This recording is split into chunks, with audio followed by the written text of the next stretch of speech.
ಮೈಸೂರು ದಸರಾ ಉದ್ಘಾಟನೆಗೆ ಭಾನು ಮುಕ್ತಾಕರನ್ನ ಆಯ್ಕೆ ಮಾಡಿದ್ದಾರೆ. ಈ ಬಗ್ಗೆ ಪ್ರತಾಪ್ ಸಿಂಹ ಅವರು ಒಂದು ಧಾರ್ಮಿಕತೆಗೆ ಧಕ್ಕೆ ತರ್ತಾ ಇದ್ದಾರೆ. ಈಗ ಚಾಮುಂಡಿ ತಾಯಿನ ನಂಬಿಕೆ ಇಲ್ಲದಂತವ್ರನ್ನ ಈ ತರ ಆಯ್ಕೆ ಮಾಡೋದು ತಪ್ಪು ಅಂತ ಒಂದು ಹೇಳಿಕೆಯನ್ನು ಕೊಟ್ಟಿದ್ದಾರೆ. ಈ ಬಗ್ಗೆ ನೀವು ಹೇಳೋದು? ಬಹುಶಃ ಸನಾತನ ಧರ್ಮದ ಬಗ್ಗೆ ಎಷ್ಟು ಹಗುರವಾಗಿ ನಡ್ಕೊಳ್ಬೋದು ಅಷ್ಟು ಹಗುರವಾಗಿ ಪ್ರತಿಯೊಂದು ನಿದರ್ಶನದಲ್ಲೂ ನಡ್ಕೊಳ್ತಾ ಇದ್ದಾರೆ.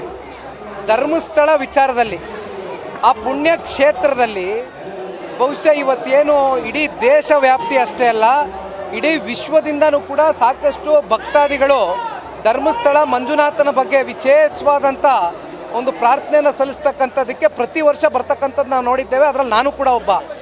ಆದರೆ ಇತ್ತೀಚೆಗೆ ಅದು ಯಾವನೋ ಒಬ್ಬ ಹೇಳ್ದ ಅಂತ ಅದೆಂಥದೋ ಮಾಸ್ಕ್ ಮ್ಯಾನ್ ಆಗಿ ಅವನ್ನ ಕರ್ಕೊಂಬಂದು 13 ಕಡೆ 16 ಕಡೆ SIT ರಚನೆ ಮಾಡಿ ಎಲ್ಲ ಕಡೆ ಸರ್ಚ್ ಮಾಡಿದ ಮೇಲೆ ಕೊನೆಗೆ ಏನೂ ಇಲ್ಲ ಅಂತಕ್ಕಂಥದ್ದು ಇವತ್ತು ಬಣ್ಣ ಬಯಲಾದ ಮೇಲೆ ಇವತ್ತು ಇಲ್ಲಿವರೆಗೂ ಒಂದು ಧರ್ಮಸ್ಥಳಕ್ಕೆ ಕಳಂಕವನ್ನು ತಗೊಂಡು ಬರಬೇಕಾಗಿತ್ತಾ ಈ ರಾಜ್ಯ ಸರ್ಕಾರ?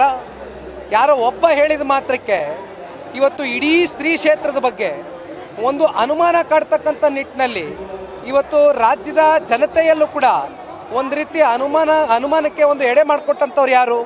ಇದೇ ರಾಜ್ಯ ಸರ್ಕಾರ. ಹಾಗಾಗಿ ಇವತ್ತು ಇವರಿಂದ ಸನಾತನ ಧರ್ಮವನ್ನು ಉಳಿಸ್ತಾರೆ ಅಂತಕ್ಕಂಥ ನಿರೀಕ್ಷೆನ ನಾವು ಇಟ್ಕೊಳ್ಳೋಕ್ಕಾಗೋದಿಲ್ಲ.